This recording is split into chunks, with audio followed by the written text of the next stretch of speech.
നിങ്ങളുടെ favourite shows ഇനി ഒരിക്കലും മിസ്സാവില്ല. ഇപ്പോൾ C5 കാണും നിങ്ങളുടെ ഫേവറേറ്റ് ഷോസ് തികച്ചും സൗജന്യമായി. ഒരു വീടാകുമ്പോ ഇങ്ങനെയുള്ള പ്രശ്നങ്ങളൊക്കെ ഉണ്ടാവും. ക്ഷമയോടെ നേരിടുകയല്ലേ വേണ്ടത്. അല്ലാതെ മുന്നും പിന്നും നോക്കാതെ ഭർത്താവിന്റെ വീട്ടിൽ നിന്ന് പിണങ്ങി പോകുന്നത് ശരിയായ കാര്യമല്ല. നിർത്ത്.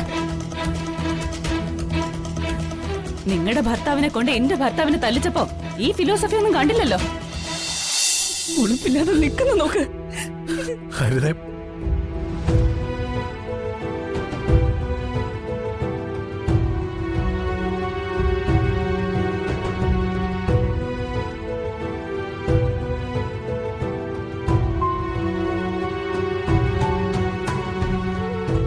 മാധവ, ഇതുവരെ നമ്മുടെ കുടുംബത്തില് മോഷണ ഭയം കൂടാതെ ജീവിക്കായിരുന്നു.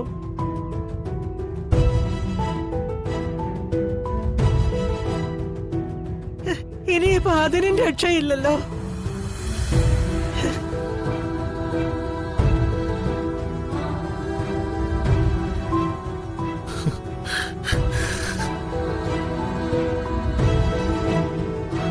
മാധവേട്ട, എന്താ ഇതൊക്കെ?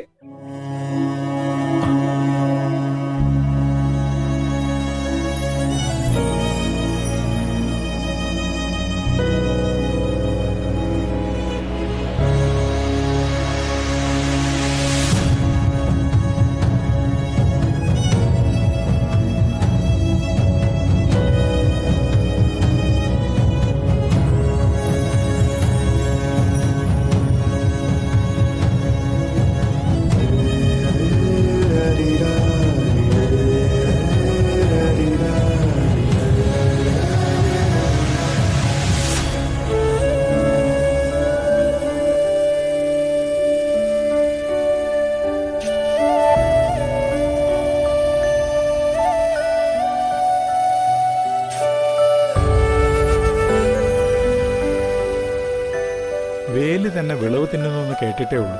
ഇപ്പൊ ഫലത്തിലുമായി. സ്വന്തം അനിയൻ തന്നെ ഏട്ടന്റെ മുറി കയറി പണം മോഷ്ടിക്കുക. ദുരമോത്ത് പണപ്പെട്ടിക്ക് കാവലിരിക്കുന്നവനാ പ്രകാശൻ.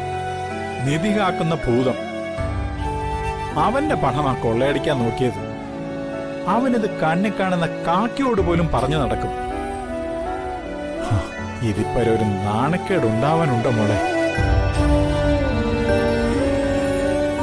ഇനിയിപ്പോ വസന്ത എങ്ങാനോ അറിഞ്ഞാൽ അവള് പടയൊരുക്കിക്കൊണ്ട് ഇങ്ങോട്ട് പോരും. പിന്നെ അവള് തന്നെ നാട്ടുകാരെയും അയൽക്കാരെയും ഒക്കെ അറിയിച്ചോളൂ.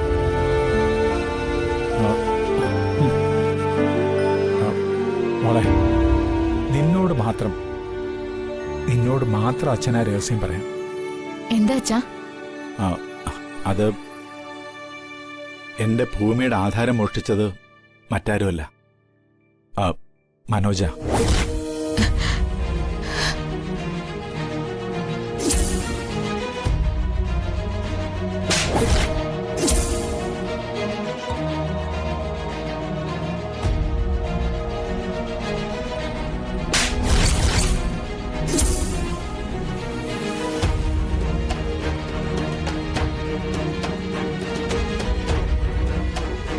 പ്രമാണം മോഷ്ടിച്ചത് മനോജാണെന്ന് ഞാൻ നേരത്തെ അറിഞ്ഞതാ.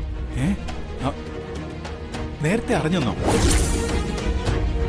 എന്നിട്ട് നീ അത് എന്തുകൊണ്ട് എന്നോട് പറഞ്ഞില്ല? ആധാരത്തിന് വേണ്ടി മുക്കും മൂലയും അരിച്ചു പറക്കി ഞാൻ പ്രാന്തരത്ത് നടക്കുന്ന നീയും കണ്ടതല്ലേ? എന്നിട്ടും എന്തുകൊണ്ടാ മോളി നീ എന്നോട് പറയാതിരുന്നത്? അച്ഛന് വേണമെങ്കിൽ എന്നെ തല്ലിക്കോ, പക്ഷെ അത് പറഞ്ഞാലുണ്ടാവുന്ന ഭൂകമ്പത്തെ പേടിച്ച് മനഃപൂർവ്വം പറയാതിരുന്നത് അച്ഛാ ഞാൻ. എന്നിട്ട് മനോജ് തന്നെ അക്കാര്യം തുറന്നു പറഞ്ഞ് അച്ഛന്റെ കാല് പിടിച്ച് മാപ്പ് പറഞ്ഞല്ലേ? അത് ഞാൻ പറഞ്ഞിട്ടായിരുന്നു. അച്ഛനോട് മാപ്പ് പറഞ്ഞില്ലെങ്കിൽ അടിച്ച് പുറത്താക്കുന്നു ഞാൻ അവനെ ഭീഷണിപ്പെടുത്തി.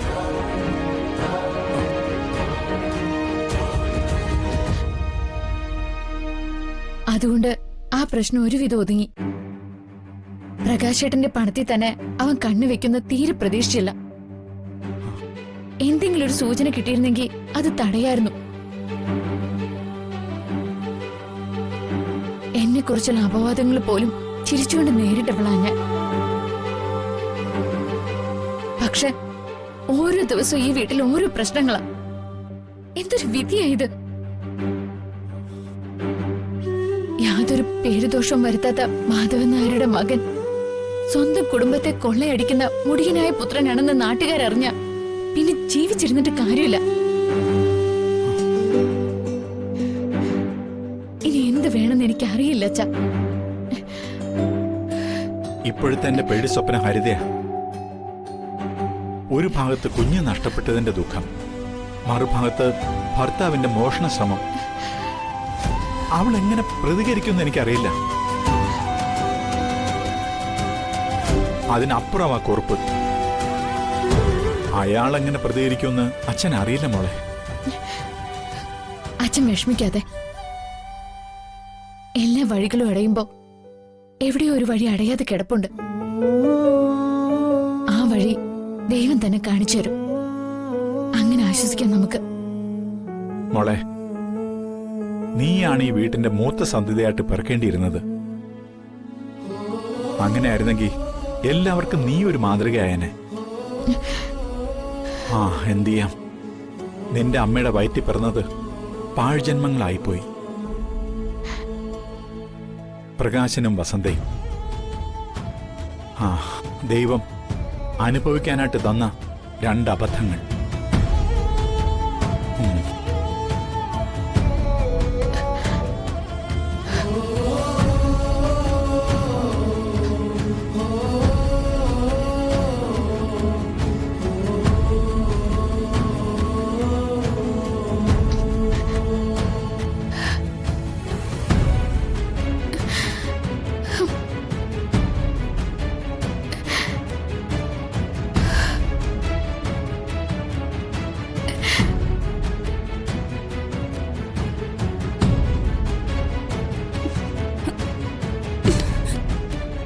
സ്വന്തം കുടുംബത്തിന്റെ മഹത്വം അന്തസ്സും നോക്കാതെ ഒരു മരക്കഴുതയുടെ കൂടെ ഇറങ്ങി തിരിച്ചു.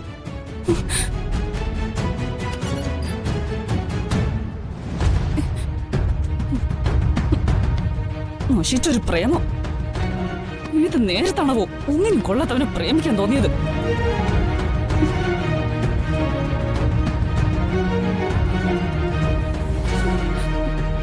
എങ്ങനെയാണോ ഈ നരകത്തിലേക്ക് എനിക്ക് കെട്ടിയെടുക്കാൻ തോന്നിയത്? ഹരിതേ, എന്ത് അവിവേക മോളെ നീ കാണിക്കുന്നേ? വിദ്യാഭ്യാസവും തിരിച്ചറിവുള്ളവളല്ലേ നീ? ഒരു വീടാകുമ്പോ ഇങ്ങനെയുള്ള പ്രശ്നങ്ങളൊക്കെ ഉണ്ടാവും. ക്ഷമയോടെ നേരിടുകയല്ലേ വേണ്ടത്. അല്ലാതെ മുന്നും പിന്നും നോക്കാതെ ഭർത്താവിന്റെ വീട്ടിൽ നിന്ന് പിണങ്ങി പോകുന്നത് ശരിയായ കാര്യമല്ല. നിർത്ത്.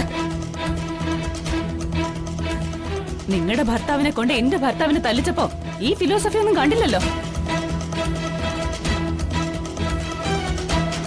എന്നിട്ടിപ്പോ നിങ്ങൾ ഉപദേശിക്കാൻ വന്നിരിക്കുന്നോ?